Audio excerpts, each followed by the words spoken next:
Hello everyone and welcome back to Anchor TV Interviews. My name is Tim Yean, sports manager for Anchor TV, and I am here today, first time on the show, but I've talked to him numerous times in the past for the Anchor newspaper, Eddy Vieira, the guy that runs Hunger Breed Success. Eddy, how you doing, bro? Hey, happy Wednesday. Thank you for having me. Thank you so much for Grateful to be coming here. on. I know you wanted to come up on the show, a couple of times, finally found the time.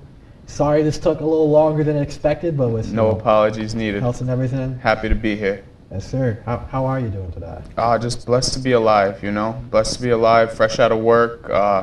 Grateful to be here. Grateful to be here. Yes, sir. So we'll jump right into this. Can you just explain Hunger Breed Success to viewers at home, for this interview and, what sort of the company kind of does? Yeah, if you don't know what Hunger Breed Success is, if this is your first time hearing about it, Hunger Breed Success is a coaching company. We have the apparel side of it. We have the speaking aspect of it, and the one-on-one coaching where I'm just here to help others improve their lives, whether it be emotionally, mentally, physically, spiritually, really just here to serve. That's what Hunger Breed Success is. It's a platform, it's a brand, a company that serves others to just help them better improve their lives. Yes, sir. And while you were running that company, you're also at Rick as a student. Yes. What'd you major here, and why'd you end up pursuing that major, and sort of how it helped out? My major is psychology. My minor is in the health and wellness, the physical education here at Rhode Island College. I transferred from CCRI. I've definitely jumped majors from the original outlook years ago, psych, over to wellness exercise science, thinking that the wellness exercise science was needed almost as a foundational tool to be able to own a gym. And then once I kind of got into that program, I figured out that it wasn't necessarily what I needed to advance in life. So I pivoted back to psychology, which was my second choice of major when I started school, my first being business, because I always knew I wanted to own a business.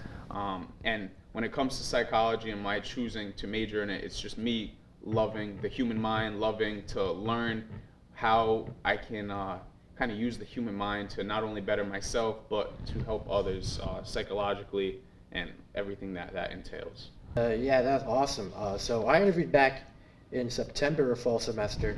I interviewed you, beforehand last year as well, or at least last academic year when I was a freshman as the sports editor for the Anchor. You can read both articles on anchorweb.org. What's changed for Hunger Breed Success since we've last spoken?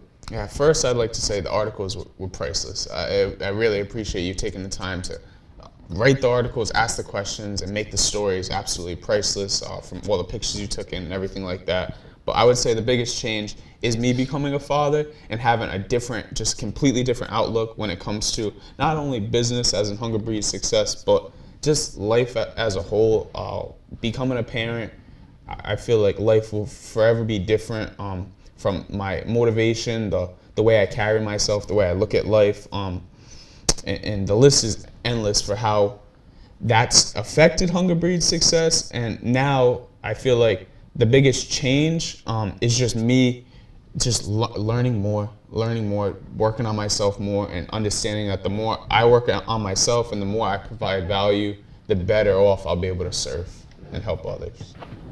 And, congratulations on the daughter and everything, starting up a beautiful family. Going back to when you started up Hunger Breed Success, what are some of the challenges you had, and how are you able to overcome and sort of maintain this company as you and your life move along?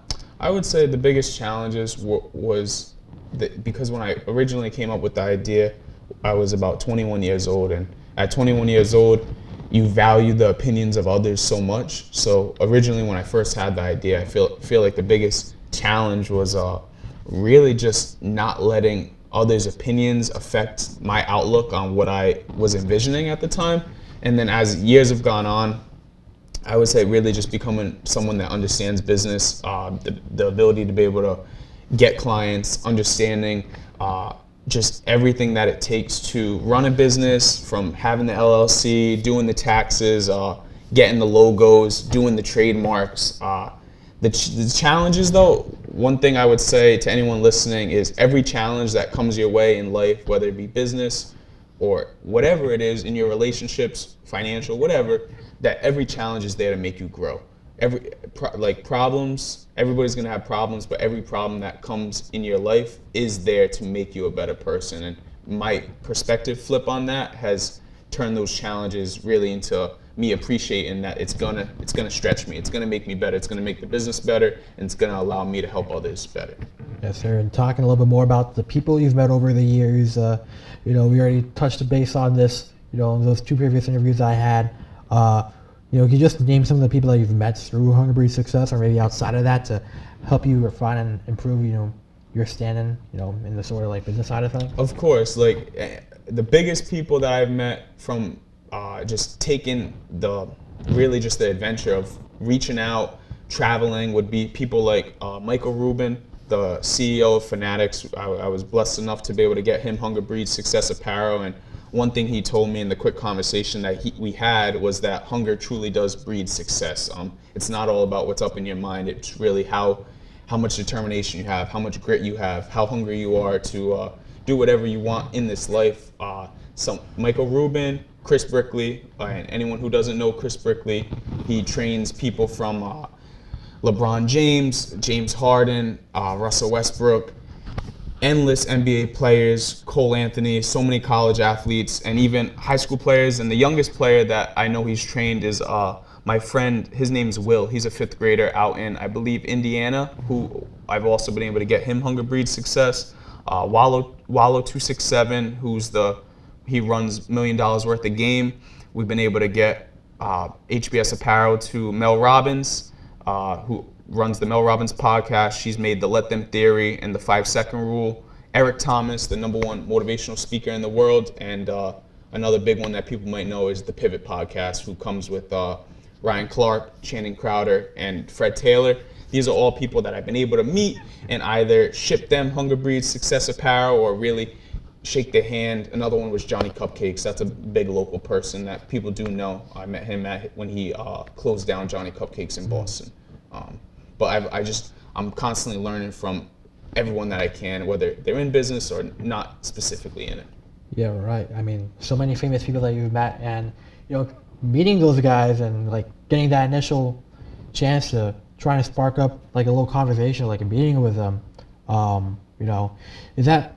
Do you ever feel like a little bit nervous? That's like, oh my God, there's like Mel Robbins. Oh my God, there's like Michael Rubin, or Definitely, because I think the nervousness comes from the fact that I don't know how long I'm going to be able to speak with them, and before I actually get the moment, I don't exactly know if the moment's going to happen. And I think that comes back to me when I say it out loud. It comes back to me just needing to always keep that faith and that belief that if it's supposed to happen, it will happen, and everything's happening for a reason. But I feel like that's where the nervousness comes from. It's me ordering the apparel.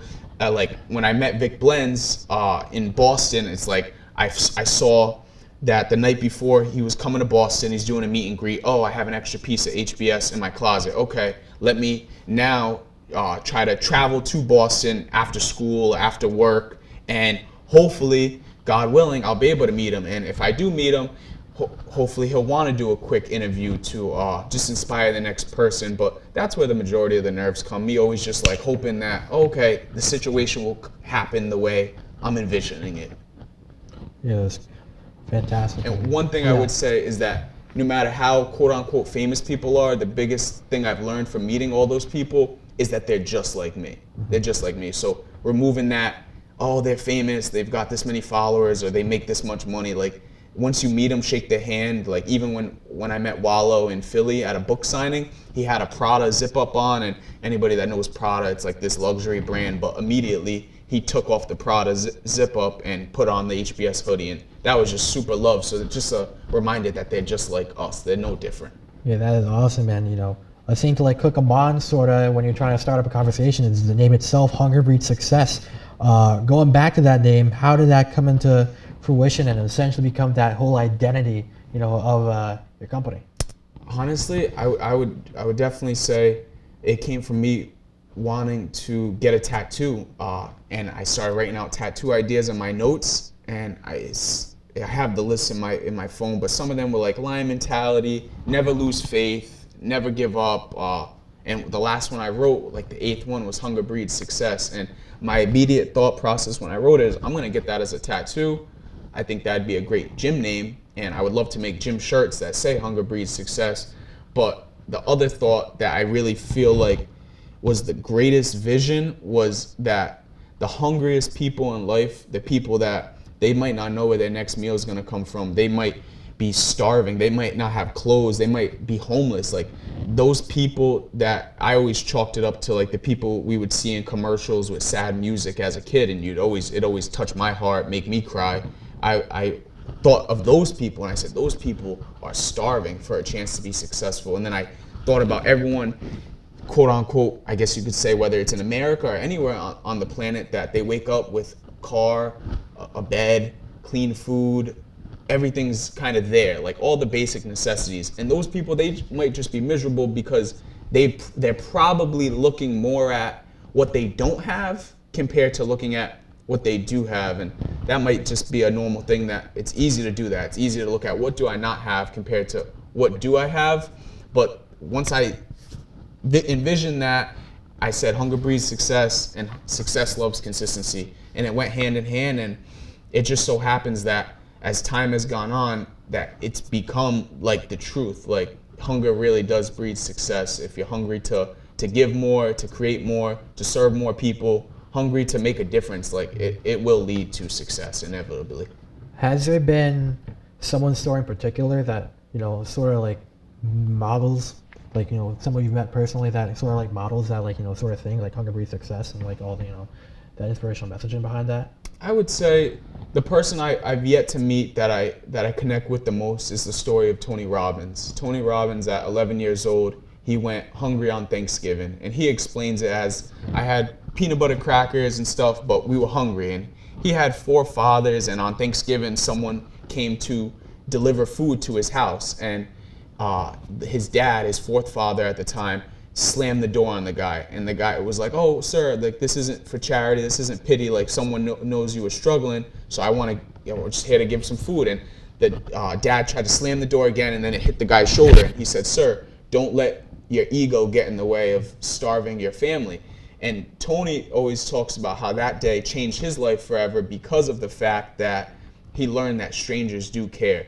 And the next year he fed 2 families, he's fed over 6 billion people, but he talks about, if I wouldn't have went hungry on Thanksgiving at 11 years old, would I sit here and feed 6 billion meals? And it just so happens by God's grace that when people ask him, what's the #1 key to success, he just so happens to say hunger. So that story connects with me the most, and I look forward to soon. I just wrote it down on a sticky note. He owns part of the Dodgers and the Warriors, just 2 teams that he partially owns, but I'm going to make sure. I got the address recently from his company to be able, I'm going to ship him HBS apparel, so probably a 2 or 3 XL because he's 6'7". But that story connects with me above all else because it just makes me feel like he hates to see suffering. I hate to see suffering, and that's kind of why I do everything I do, is because I've suffered myself, and I don't like to see anyone else suffer.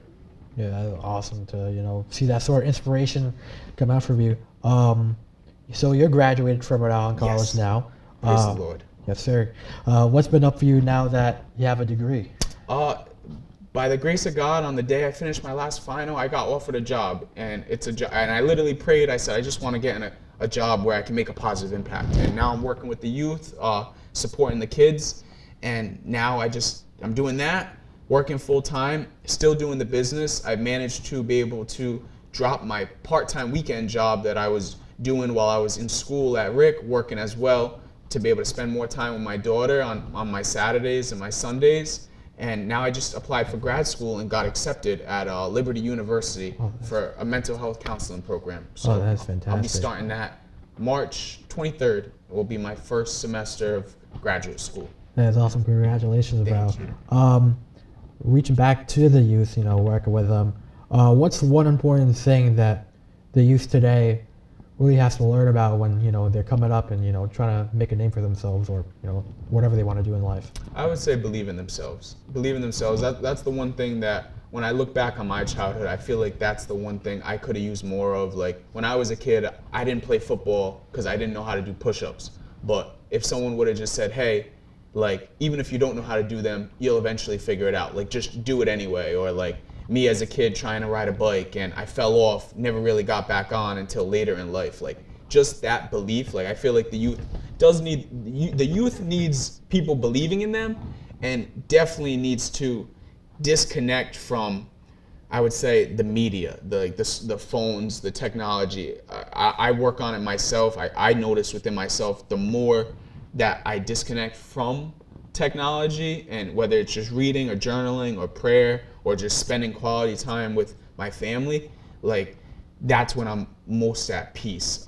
It's so easy to hop right on your phone when you wake up, which is one of the worst things you can do. Definitely, if a kid's listening to this, I wouldn't even touch your phone, like, more than shutting your alarm off, and then maybe you text back your mom and dad. But within that first hour, you want to completely not get caught up on scrolling and looking at what just happened overnight while I was sleeping. Like, you got to get grounded, and that belief and disconnecting from the technology really helps the youth and everyone.